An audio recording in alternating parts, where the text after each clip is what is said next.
Welcome to the Cheating Wife Stories channel. The front entrance to Harry and Deborah Floor's home seldom saw any activity. Typically, they entered and exited through the garage side door or the sliding glass doors leading to the patio.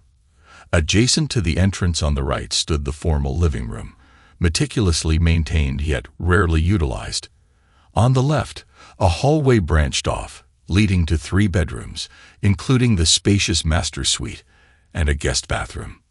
The formal living room, enveloped in darkness with its heavy curtains drawn, housed a pristine white camel-backed couch against the rear wall, flanked by large wing-back chairs, all arranged around a walnut coffee table.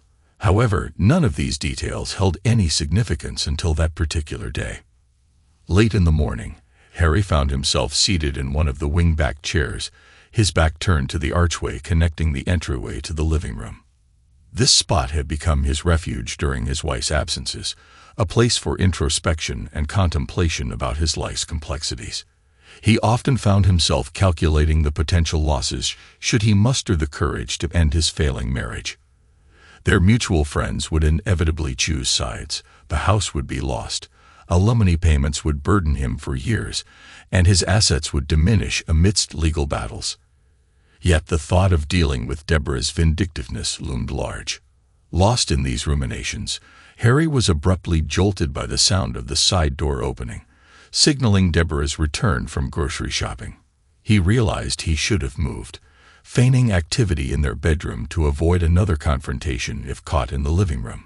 Arguments were a common occurrence in the household, typically initiated by Deborah, and centered around unwarranted critiques of Harry for trivial matters, concocted reasons, or sometimes for no reason at all. Harry understood that Deborah's aim was to keep him off balance, simply for the sake of it. She could sustain a dispute over the smallest of issues for weeks, yet Harry always managed to find a way to appease her and bring it to an end. In Harry's perspective, life lost its worth amidst constant friction. He believed it was better to resolve conflicts promptly. However, the challenge lay in the fact that a new argument would inevitably arise shortly afterward. After a decade of marriage, Harry saw divorce as the only escape from the hopeless situation. Nevertheless, he persisted in his efforts to improve things, primarily to preserve his own sanity rather than solely to please his wife. As Harry heard the freezer door close, indicating Deborah's return and her intention to send him out for the remaining groceries, he anticipated her habitual demands. She often directed him on tasks, expecting not just obedience, but also enduring her criticisms throughout. Harry, wishing to delay facing her for as long as possible, remained motionless, bracing himself for her call, or even worse, her whistle, an act that increasingly grated on his nerves, likening it to the call of a pet. Instead of her voice, he discerned the sound of her light footsteps nearing the entryway. Had he glanced up, he would have observed her pausing at the tiled floor, scanning the hallway cautiously to ensure privacy. Harry remained silent, waiting in anticipation. Deborah's thoughts raced as she entered the house, contemplating whether she should have called ahead while still in the car. Driving and talking simultaneously posed challenges, though, and she felt safe now. She assumed Harry was diligently working on the gazebo in the backyard. Within moments, Harry detected the faint chirp of Deborah's cell phone as she dialed a number. She was now just a few feet away in the entryway, unaware of his presence. "Hi, Daddy. Can you talk now?" Deborah's choice of address puzzled Harry. "We're good for Thursday afternoon. I'll call him at work after 1 o'clock. He should be back from lunch by then. If he's at his desk, we'll be fine for a few hours. I'll open the back gate like always and see you about 2. Deborah's conversation continued, leaving Harry perplexed. As the other party responded, Deborah cooed, "Sure, Daddy. You know I adore you. I've got to go and find out where my boy is now. I'll see you Thursday." Harry heard the snap of the flip phone closing before Deborah's footsteps receded toward the sliding glass door. She whistled and called out to him, seemingly unaware of his presence or the tension brewing within him. Although Harry found himself in a tense situation, his military and life experiences had equipped him with automatic responses. He reminded himself not to panic unless directly threatened, leveraging his knowledge to his advantage and selecting the opportune moment to act. He focused on maintaining a blank expression, controlling his breathing, and projecting an air of normalcy. Harry rose from his seat and made his way into the den, concocting an excuse as he went. "I'm back. Was in the bathroom. Need to dash to the hardware store for gazebo parts," he uttered, avoiding eye contact as he navigated toward the kitchen and the side door. He marveled at his ability to vocalize his words and at his restraint from throttling her on the spot. She turned to observe him as he passed, noting the flush in his cheeks. "Wear a hat outside. You're turning red. Can't stand the sight of your peeling skin in a couple of days. And bring in the groceries before you go anywhere and don't linger all day," she instructed, dropping her phone into her purse on the kitchen counter before heading to inspect his gazebo progress. Criticisms awaited upon his return, as usual. This was classic Deborah. Nearly every utterance came with directives and either implicit or explicit criticisms. As she ventured into the backyard, Harry discreetly retrieved her phone from the purse, swiftly noting the last dialed number before returning it to its place. After Harry finished stowing away the groceries, he departed in his compact pickup truck. However, he didn't head for the hardware store, as he claimed. Instead, he made a stop at a nearby local park, a couple of blocks away. For the initial 15 minutes, he meticulously replayed the brief conversation he had just overheard in his mind. He wanted to ingrain every word into his memory. To ensure clarity, he even made some notes. There was no ambiguity. The message was clear. His wife was engaged in an affair, and worse, it seemed to be taking place under his own roof, perhaps even in their shared bed while he was away at work. The realization filled him with seething anger, knowing he was unknowingly financing her betrayal while toiling away to support her. Questions raced through his mind. Who was the mysterious daddy she was speaking to? It couldn't be her actual father, given the local area code and her parents residing thousands of miles away in California. In the early stages of their marriage, she occasionally referred to Harry as daddy during intimate moments. Though she had long ceased this habit, Harry recalled it distinctly, finding it slightly peculiar. Initially, he had thought it might signal her desire for children, but they had mutually decided against starting a family a few years into their marriage. However, she undeniably exhibited traits of a daddy's girl. As Harry's thoughts shifted to practical considerations, he contemplated his next move. Her lover would be entering through the back gate on Thursday, likely walking down the alley. Harry pondered the possibility of ambushing him there, but then the question arose. What would he do with his unfaithful wife? If the lover arrived on foot, his vehicle must be parked nearby. Suddenly, a realization dawned on him. The lover would likely leave his car right here at the park. Who was this mysterious man, and how could Harry uncover his identity? The obvious approach would be to dial the number retrieved from Deborah's cell phone. He could orchestrate a scenario where someone else, perhaps a woman, inadvertently called the number and attempted to extract information about the man's identity. But who could make that call? The first person who came to mind was Deborah's closest friend, Dorothy. If anyone else knew about the affair, it was likely Dorothy. Deborah's relationship with her sister was strained, making it improbable that she would be privy to such information. Since Dorothy had always been a friend to both Harry and Deborah, he contemplated whether he could confide in her. However, he hesitated, recognizing the strong bond that often existed between women, sometimes surpassing loyalty to their spouses. Dorothy was married to John, who, despite their age difference, shared a seemingly loving and devoted relationship with her. Harry assumed Dorothy would confide in John about most things, but would she disclose Deborah's infidelity to him? Harry considered John a friend, although not particularly close. Nevertheless, he believed John, being a man of integrity, would have informed him if he had knowledge of such a situation. Harry opted to approach John, requiring a trip to the golf course where John, enjoying semi-retirement, dedicated his Saturdays as a goodwill ambassador for the course. This role granted him a complimentary round of golf during less crowded times. En route, Harry meticulously devised his strategy. He couldn't risk blurting out sensitive information that might inadvertently reach Dorothy and subsequently Deborah. He needed to proceed with caution. "John, I have a hypothetical question for you." Harry broached the topic as they rode together in a golf cart, accompanying John to assess conditions at the 7th hole. "If you were privy to a confidential conversation, would you feel compelled to maintain confidentiality, or would you disclose it to Dorothy?" John shot Harry an intrigued glance before driving on for a few yards. "Are you implying you want me to keep something from Dorothy?" "I suppose I'm inquiring whether you and Dorothy share all confidential information you receive from others, even if it's shared in confidence. It's purely hypothetical," Harry clarified.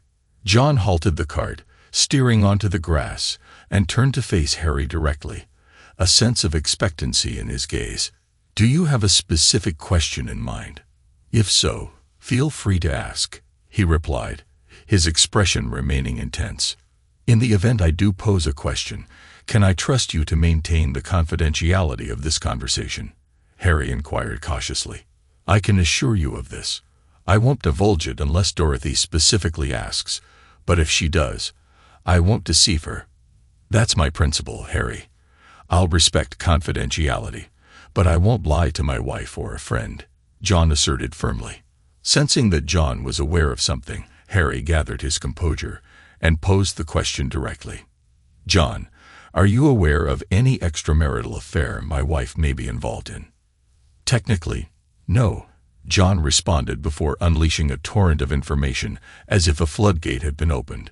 "It was last New Year's, at the Holden's party," John recounted as he and Harry sat together, discussing the unsettling revelation. Everyone had gathered outside for the fireworks display. Dorothy had indulged in champagne, a rare occurrence for her. Feeling unwell, she retreated upstairs to the bathroom on the landing. While she was indisposed, she heard someone attempting to open the door. After she finished and exited the bathroom, she heard noises emanating from down the hall, where it curves toward the bedrooms. Concerned that someone might be in need of assistance, she investigated. At the end of the hallway, she found Deborah pressed against the wall with a man, engaging in inappropriate behavior. Harry listened intently as John continued, relaying Dorothy's account of the incident. Deborah noticed Dorothy's presence and dismissively gestured for her to leave. On the ride home, Dorothy disclosed the encounter to me. Given the long-standing friendship between Dorothy and Deborah, she opted to speak with Deborah before taking further action. I, however, believed it was imperative to inform you immediately. John paused briefly before divulging Deborah's explanation to Dorothy. According to Deborah, it was a one-time occurrence, fueled by alcohol, a disagreement with you, and aggressive advances from the man in question, Buddy Mitchell. Dorothy is familiar with him. He's notorious for his bullying behavior and married into wealth, his wife being a lawyer. So, Dorothy asked me to keep it quiet, since we didn't want to destroy your marriage over a single incident. But I told her, if you ever asked me about it directly, I wouldn't lie to you. It's been eating away at me for these past 5 months. I'm relieved it's out, but I'm truly sorry, man, John confessed, his remorse evident in his tone. Deborah lied to Dorothy. It's not over. She's been carrying on with this guy, or maybe it's some other guy by now. I overheard her talking to him on the phone just an hour ago, Harry added, his anguish palpable. God, man, if I had known, I would have come to you. I'm so sorry, Harry. Let's head back to my place and see what Dorothy has to say. Maybe she knows something else, John suggested, his concern for Harry evident. Leaving the golf course in their respective vehicles, they drove to Dorothy and John's home. Harry broke the news to Dorothy, who sat down, tears streaming down her face. She had hoped against hope that things would work out for Harry and Deborah. Now, learning that the affair was ongoing, her expression shifted from sorrow to a hint of betrayal. Dorothy had trusted Deborah's assurance that the affair was over, and her actions, or lack thereof, had been based on that lie. "Dorothy, there's something you could do for me. I checked Deborah's phone, and I have the number she called. Would you call him? Pretend it's a wrong number, and try to get his name. I want to be certain who she's seeing now," Harry requested, a glimmer of determination in his eyes. Dorothy, who worked from home as an editor with a Ph.D. in English literature and a background in theater, meticulously strategized her approach. Utilizing her impeccable acting skills and adept social engineering abilities, she prepared for the call. Her flawless English accent, always a source of admiration, would be her key to success. Setting her phone to speaker mode, she dialed the number.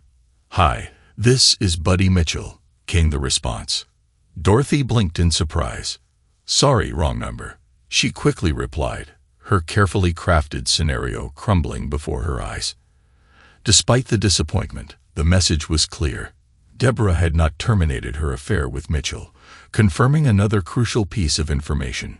As they deliberated their next steps, Harry remained resolute in his determination to catch Deborah and her paramour in the act at their next rendezvous on Thursday. However, he desired additional evidence to confront his wife comprehensively. He aimed to catch her not only red-handed, but also in the web of lies she would undoubtedly spin to conceal her actions. "I can't afford to hire a detective to tail her. Plus, she might not even meet or communicate with Mitchell before Thursday. Divorce expenses are looming, and I need concrete evidence quickly." Harry voiced his concerns. Silence enveloped the room as they pondered their options. "What if there was a mole?" Dorothy proposed. "A mole? What do you mean?" Harry inquired. "What if someone close to her, like her best friend, were to extract the truth from her?" Dorothy suggested. "You'd do that?" Harry asked, surprised. "Never underestimate an infuriated woman, guys. I've had enough of her and how she's treated us all. I believe I can concoct a story that will coax the truth out of her," Dorothy asserted confidently. For the next hour, they meticulously devised their plan. Dorothy would reach out to Deborah, feigning desperate need for assistance. They would arrange a coffee meeting on Sunday morning. Meanwhile, John would modify an old purse of Dorothy's to discreetly house a video camera, capturing every word and expression during the rendezvous. By Sunday noon, they anticipated having gathered invaluable insights. "Deborah, I need to talk to you urgently. Can we meet for coffee tomorrow morning? I'm in a bit of a bind, and you're the only one I trust with the experience to help me out," Dorothy appealed over the phone. "What's going on, Dorothy? Is everything all right with you and John?" Deborah responded with concern. "It's not that. Deborah, remember the incident at last New Year's party? Well, I find myself in a situation similar to that," Dorothy hinted, hoping Deborah would understand the gravity of the matter. "Ah, I see. I might be able to offer some assistance with that. How about 10 o'clock at the new coffee spot in the mall? Let's choose a quiet corner to chat. I'll see you there," Deborah agreed readily. Secretly, Deborah couldn't help but smile. It seemed like her old friend was finally breaking free from her shell. Dorothy had been stuck with that old coot of a husband for years, and Deborah believed she deserved better. Besides, Dorothy still had her charm. The thought of having a confidant to share tales with, reminiscent of the bond she once shared with her sister, excited Deborah. She looked forward to imparting her knowledge and wisdom to Dorothy, just as her sister and, more importantly, her father had done for her. Arriving early at the coffee shop, Dorothy selected a table outside under the shelter of an awning. Carefully arranging her purse on the table, she checked the concealed camera inside. She positioned 2 chairs away from the table, leaving only one spot for Deborah to sit. Ensuring the camera angle and audio were optimal, Dorothy conducted some final tests. With the calm air eliminating any risk of wind noise, she primed the camera to start recording with a single button press. Equipped with a 16 gigabytes memory card, the camera could capture ample footage. Thanks to John's ingenuity, the camera was discreetly integrated into the purse with Velcro straps, blending seamlessly into its design. Dorothy was poised and prepared when Deborah arrived. "Deborah, Could you grab us some coffee while I save our spot? This corner seems the most secluded, Dorothy requested. Sure thing, be right back, Deborah agreed before heading to the counter. As Deborah returned with the drinks, Dorothy surreptitiously activated the on button on the concealed camera, ensuring it was recording. After exchanging brief pleasantries, Dorothy delved into her narrative. Deborah, I've been thinking a lot about my marriage with John. I've never even considered cheating on him. But now, I'm tempted. I'm seeking your advice because of what happened after the New Year's party. Will I regret it if I go through with it? Dorothy confessed. Go for it, girl. Honestly, I don't understand why you haven't done this sooner. John's a nice guy and all, but he's past his prime. You're still young and beautiful, Deborah encouraged, her voice filled with enthusiasm. I've always admired your appearance, but I've never grasped why you stick with John, Deborah responded candidly. Wow, no guilt then. You seem pretty confident about this. Was the party incident truly a one-off? Dorothy probed further. Honey, I won't sugarcoat it now. I had to reassure you back then or risk exposing our secret. But now that you're in a similar situation, we can share everything. In fact, we're in for some exhilarating conversations, Deborah admitted. Deborah, spill the beans. I'm intrigued now that I'm contemplating the same path. How did things start with you and Buddy? Are you two still involved? Dorothy inquired eagerly. The gleam in your eyes says it all. If you're not feeling a little flushed right now, I bet you will be soon. All right, here's the scoop on Buddy. We actually crossed paths 2 months prior at the Holden's Halloween bash, remember? I was donning that leopard outfit, and Buddy couldn't take his eyes off me for the first hour. And well, I returned the favor, Deborah disclosed, igniting a conversation filled with intrigue and desire. When his wife was occupied with the trick-or-treaters at the front door, and Harry was tending to the fire out back, Buddy sidled up beside me and murmured to rendezvous on the landing in 5 minutes.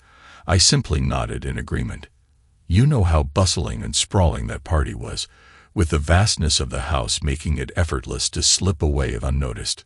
So I strolled along the dimly lit hallway and ascended to the landing. It was deserted up there, as all the excitement was downstairs. Upon reaching the landing, Buddy pulled me into a fervent kiss and guided me into the bathroom, securing the door behind us. Dorothy, he's formidable, and he takes what he desires. That's what entices me. No pretense, no declarations of love, none of that sentimental nonsense. We indulged probably 20 times between that Halloween and New Year's. We attempted a repeat on Halloween night, but you were occupying the bathroom. So we sought out another location. So it didn't conclude there, did it? Are you still involved with him? Dorothy inquired. Absolutely, darling.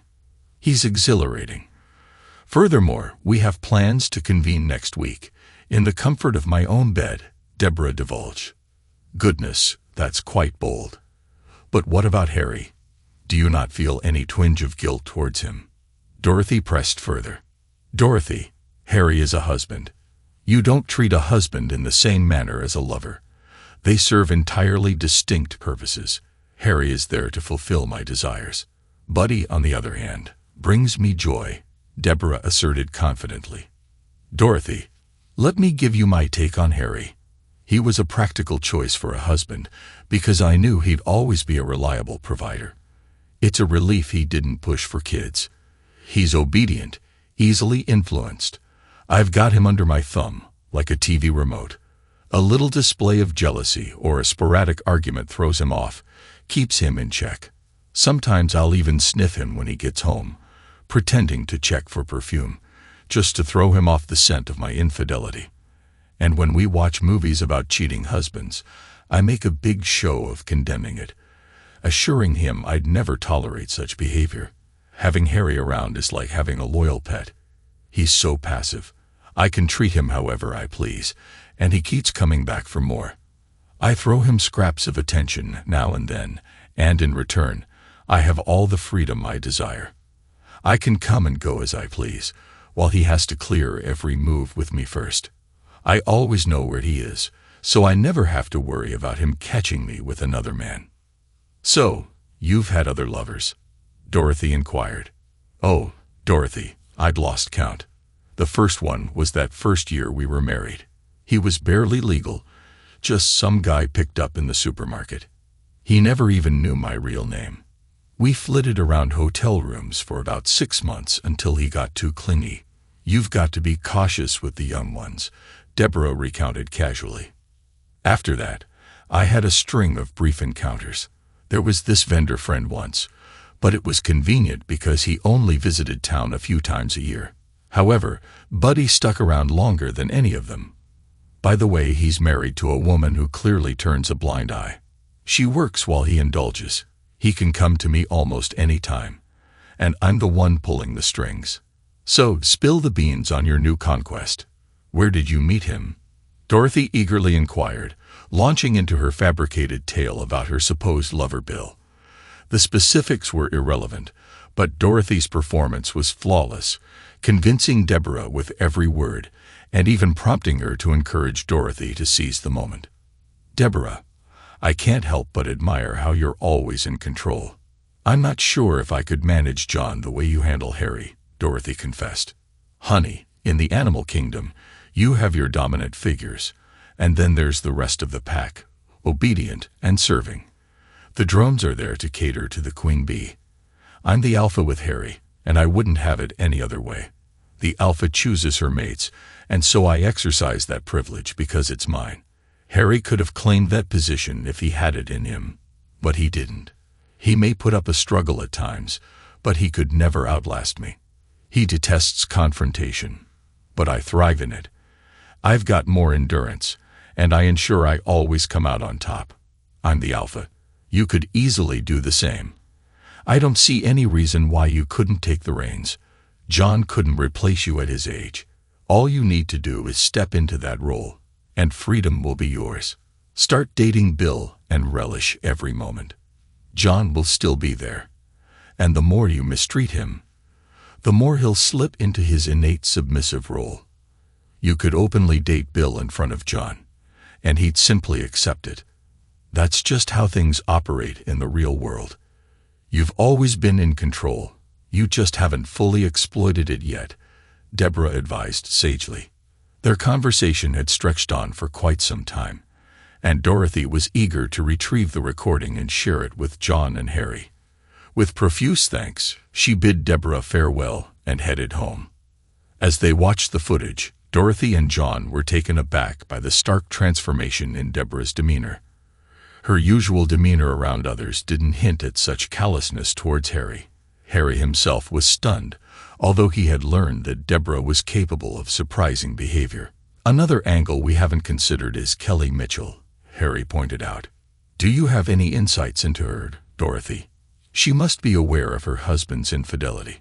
I feel a moral obligation to inform her about his affair with Deborah, in case she's unaware. But if she already knows, she might intervene and jeopardize our plan." "I've only had brief interactions with Kelly at a couple of parties," Dorothy recalled. "She maintains a facade, but there's a palpable sense of unhappiness. Given her husband's reputation as a bully, it's possible she's under his thumb. It's risky to involve her. She might inadvertently foil our plan. However, if she's cooperative, she could potentially help expose him. I could try reaching out to her discreetly, gauge her stance on his infidelity, and assess whether she's likely to aid or hinder us. You've handled the video brilliantly, so I trust you to handle Kelly Mitchell. The sooner we address this, the better it will be for my plans. All right, everyone, I appreciate your assistance. Once I hear back about Mrs. Mitchell, you both are off the hook. I won't involve you any further, and it's best you remain unaware of the details. Harry, you're not planning anything reckless, are you?" Dorothy inquired cautiously. "Reckless? Like the things I've been enduring for the past decade," Harry retorted, his frustration evident. "No, I mean something violent," Dorothy clarified. Harry didn't offer a direct response. "I'll deal with this the only way I know how. I implore all of you to maintain strict confidentiality. If she reaches out to you, Simply ignore her calls. That way, whatever unfolds will be beyond your control. I'll shoulder full responsibility. Later that evening, Dorothy took a bold step and dialed Kelly Mitchell's number. "Kelly, this is Dorothy Clark. We've crossed paths at the Holden's gatherings a few times," Dorothy began. "Hi, Dorothy. Of course, I remember you. What's on your mind?" Kelly's voice carried a hint of curiosity. "Dare I ask if you're alone at the moment? I need to ensure our conversation remains confidential," Dorothy inquired cautiously. "Buddy's out running errands, and I'm just here reading. Is everything all right? Is this about a legal matter?" Kelly responded, her tone shifting slightly. "Well, in a way, it could involve legal matters. Kelly, I'll be blunt. I'm terribly sorry to deliver such news, but I believe you deserve to know. Buddy is being unfaithful to you. It's not with me, but with someone I'm acquainted with. I'm deeply sorry you're hearing this from me," Dorothy conveyed with empathy. There was a heavy silence on the other end, followed by the sound of muffled sobs. "That scumbag. He'd assured me it was all in the past. A year ago, he swore he was done with that. I forgave him on that promise, and I made it clear if he did it again, I'd be done with him," Kelly lamented tearfully. Dorothy offered her words of comfort before gently probing further. "Kelly, what would you like to do about this? I understand it's not my place to ask, but depending on your decision, I may be able to offer some assistance." "Dorothy, I truly value your support. Let me assure you, Buddy will never set foot in my bed again. I have a rock-solid prenuptial agreement, and I've made it abundantly clear that if I catch him cheating, he's out on the streets with nothing. He's utterly dependent on me for everything, and without my financial support, he'll be destitute. He can't hold down a job, and his only skill seems to be charming his way into social events. He'll be scraping the bottom of the barrel until he finds some other unsuspecting woman to take him in. Kelly, I'm glad to hear you're taking a firm stance. I can provide you with the evidence you need, but I need your assurance that you'll keep your composure for a few days and not tip him off that you're onto him," Dorothy inquired. "You have my word. I'll be as cool as a cucumber, and he won't suspect a thing until I have concrete evidence in my possession," Kelly affirmed resolutely. "Excellent. Can I arrange for someone to drop off some initial evidence at your office tomorrow?" Dorothy proposed. They arranged a meeting, and Dorothy wasted no time in contacting Harry the following morning. He was to meet her at her office at 1 p.m. on Monday. Harry entered Dorothy's office holding the video camera. After introductions and a handshake, he took a seat. "Mrs. Mitchell, I'm the husband of the woman your husband is involved with. Here she is in her own words," Harry stated solemnly as he placed the camera on her desk. With a few clicks, he found the relevant section and pressed play. Although the screen was small, the audio came through loud and clear. Harry noticed tears welling in Kelly's eyes. He moved around the desk and placed a comforting hand on her shoulder. "I can only imagine how you must be feeling. This is all new to me, as I've only recently discovered my wife's actions, but it seems you've known about Buddy's behavior for quite some time. Am I right? Kelly, I'm planning something, and I want to extend the offer for you to be involved. It's going to happen regardless, so if you choose not to participate, I understand. However, I wouldn't feel right if I didn't give you the option," Harry explained. "Harry, he's been terrorizing me for years. I've endured it time and again. There have been moments when I genuinely feared for my safety. I'm done tolerating it. I want to turn the tables. I want him to feel some pain," Kelly expressed with resolve. "Harry, will your plan involve violence?" she inquired cautiously. "It might get messy. I won't resort to murder, but I fully expect to give your cheating husband a thorough beating." "Does that pose a problem for you?" Harry replied candidly. "Harry, I'm 5'5", and he's 6'2". I've never stood a chance against him. No offense, but I'm not convinced you can take him in a fair fight," Kelly admitted with skepticism. "It won't be a fair fight. I'll make sure he gets what's coming to him," Harry affirmed confidently. Kelly offered a faint smile and nodded. "Count me in then. Just one request, Harry. Leave a little something for me to handle as well." After his meeting with Kelly Mitchell, Harry found it hard to focus on work. The sting of Deborah's hurtful words from the video lingered, and though he disagreed with her characterization of him, he couldn't deny there was some truth to it. He didn't see his accommodating nature as a weakness, but rather as an effort to maintain peace in their marriage. Yet he couldn't shake off the feeling of being belittled, especially when she referred to him as her little gay friend. Determined to assert his masculinity, Harry contemplated confronting Deborah before Thursday's planned confrontation. What would her reaction be if he asserted himself more forcefully? Would she desire him more, or would it push her further away? Deep down, he knew their trust had been irreparably shattered, rendering any reconciliation impossible. However, he couldn't help but wonder if showing her a different side of himself might make her reconsider her actions during those lonely nights ahead. In the days leading up to Thursday, Harry's office became a hub of distraction. Rather than focusing on his usual tasks, he found himself engrossed in mapping out potential scenarios for the impending confrontation. Aware of the inherent unpredictability of such situations, he meticulously crafted various strategies, hoping to anticipate every possible outcome. Despite his efforts, he knew that adaptability would be key once Thursday arrived. Outside of work, tension permeated the atmosphere at home. Communication between Harry and Deborah was terse, limited to essential exchanges. Deborah, typically assertive in their relationship, found herself hesitating, uncertain of Harry's uncharacteristic behavior. She suspected it was a passing phase, perhaps a reaction to workplace stress, and opted to observe rather than confront him. However, beneath her outward composure, she harbored a growing unease, symbolized by the knife she now carried for a sense of security. As Harry immersed himself in physical training at the company gym, his mind buzzed with anticipation. Each exercise served as a rehearsal for the impending showdown, fueling his determination. Meanwhile, Deborah grappled with conflicting emotions, torn between her desire to maintain control and the gnawing fear of what Harry's behavior might signify for their relationship. In the midst of uncertainty, one thing remained certain: Thursday would bring clarity, for better or for worse. As Thursday approached, Deborah's anticipation grew. She hoped that encountering Buddy would provide clarity amidst the chaos of their unraveling relationship. Meanwhile, on Tuesday night, while Deborah was occupied in the shower, Harry delved into his dresser drawers in search of a treasured heirloom from his grandfather. This item held sentimental value, having been passed down through generations of military service.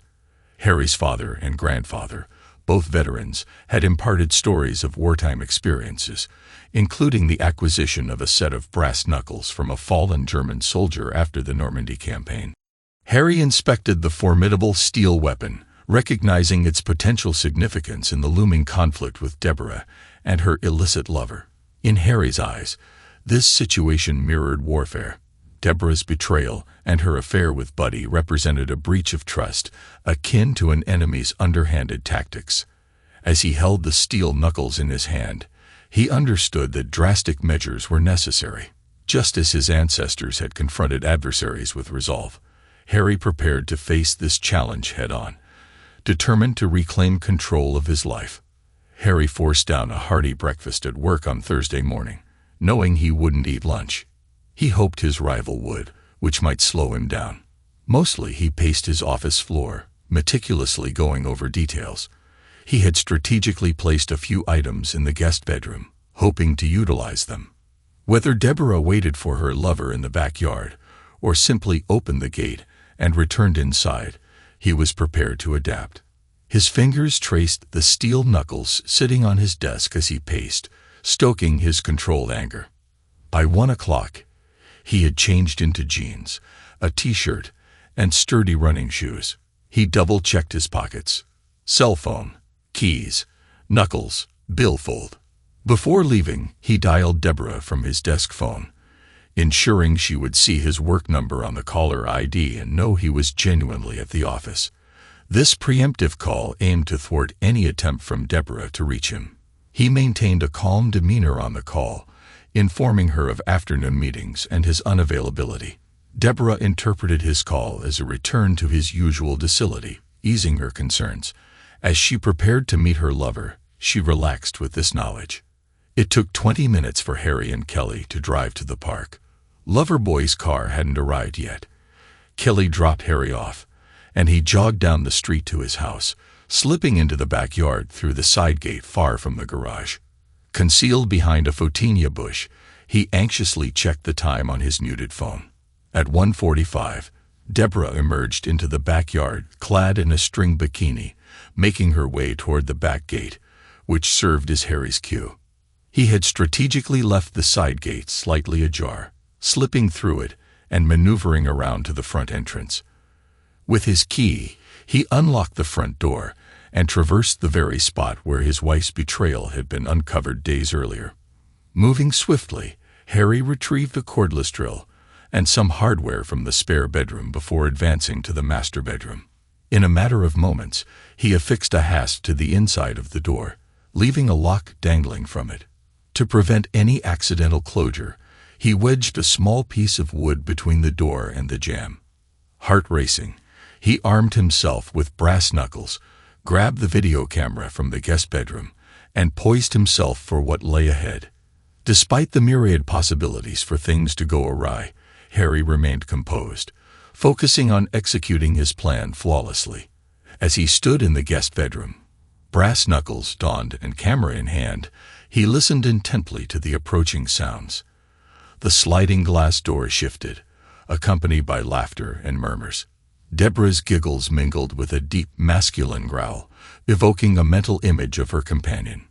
Quietly trailing behind, Harry positioned the camera strategically within the master bedroom, ensuring it captured every damning detail. His anticipation mounted as he awaited the moment of undeniable evidence, the proof he desperately sought to expose.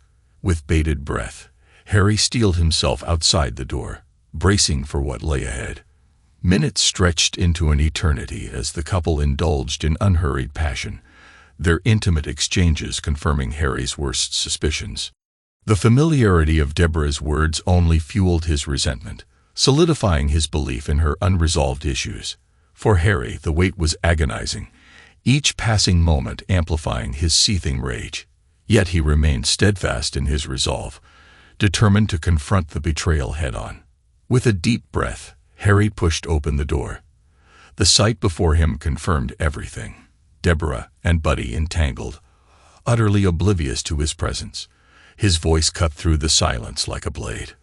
Well, isn't this cozy?" he said coldly, his anger simmering beneath the surface. Deborah shrieked, scrambling to cover herself, while Buddy turned, his face a mixture of confusion and fear. Harry stepped into the room, the brass knuckles glinting ominously in his hand. "Get dressed," he commanded Deborah, his voice devoid of emotion. She stammered, trying to speak, but Harry's glare silenced her. Turning his attention to Buddy, he added, "As for you, stay right where you are." Buddy hesitated but soon realized he had no leverage in this situation. Harry's calm exterior masked the storm raging within him, and Buddy could sense it. Harry motioned toward the camera he'd set up, now capturing everything. "Smile for the camera, Buddy. This little moment is going to cost you." As Deborah dressed hurriedly, tears streaming down her face, she attempted to explain. "Harry, I can explain." "Don't," he cut her off sharply. "Say your lies. I've heard enough." Harry then turned his full attention to Buddy, who had risen cautiously from the bed. "You think you can waltz into my home, disrespect me, and get away with it?" Harry asked, his voice low and menacing. Without waiting for an answer, he swung his fist, the brass knuckles connecting with Buddy's jaw in a sickening crunch. Buddy staggered, blood trickling from the corner of his mouth, but Harry wasn't finished. "You come into my house, into my bed." Harry's voice grew louder as he delivered another blow, this time to Buddy's ribs, sending him crashing to the floor. Deborah screamed, begging Harry to stop, but he ignored her. His years of pent-up frustration, humiliation, and anger poured out in each calculated strike. Once Buddy was incapacitated, groaning on the floor, Harry stepped back, breathing heavily. He turned to Deborah, who cowered against the wall. "Pack your things. You're leaving tonight. And don't think you'll get a cent from me in the divorce." Deborah sobbed, her voice trembling. "Harry, please, I made a mistake." Harry laughed bitterly. "A mistake? A mistake is forgetting an anniversary. This was deliberate. Repeated. You don't mistake your way into a years-long affair." As Deborah scrambled to gather her belongings, Harry knelt next to Buddy, his tone icy. "When you leave here, you go straight to Kelly and tell her everything. If you so much as breathe near my house again, you'll regret it." He stood, wiping his hands on his jeans, and pointed toward the door. "Out, both of you. Now." Buddy stumbled to his feet, clutching his side, and staggered toward the door. Deborah followed. Her shoulders slumped in defeat. Harry watched them leave, the door slamming behind them. The house fell silent, the weight of what had transpired settling heavily in the air. Harry turned off the camera and sat down on the edge of the bed, the adrenaline slowly fading. He felt a strange mixture of relief and sorrow. The life he'd known for so long was over, but for the first time in years, he felt a sense of control, a sense of freedom. Later that evening, Harry called Kelly Mitchell to inform her of what had transpired. "It's done," he said simply. "You might want to have a conversation with your husband. He won't be coming back here." Kelly's voice was calm but resolute. "Thank you, Harry. It's time for me to take care of my side of things." As the days passed, Harry began the process of rebuilding his life. He filed for divorce, securing the evidence he'd gathered to ensure Deborah would receive as little as possible in the settlement. He focused on his work, his health, and his future. Though the scars of betrayal would take time to heal, Harry knew he was finally moving in the right direction. For Deborah, life became a series of consequences. Cut off from Harry's support and facing the disapproval of her family, she struggled to piece her life together. Buddy, too, faced his own reckoning, as Kelly followed through on her promise to leave him with nothing. Though their paths diverged, one thing was certain. The choices they had made would haunt them both for years to come. Epilogue. Months later, Harry stood in his backyard, the gazebo he'd worked so hard to build finally complete. It stood as a symbol of his perseverance, a reminder that even in the face of betrayal and loss, he had the strength to rebuild. As he sat beneath its shade, sipping a cold drink, he allowed himself a small smile. The future was uncertain, but it was his, and that was enough. Thanks to everyone who took the time to listen to today's stories. If you enjoyed it, please consider liking and subscribing if you haven't already. Feel free to share your thoughts on the events in the comments below. Take care.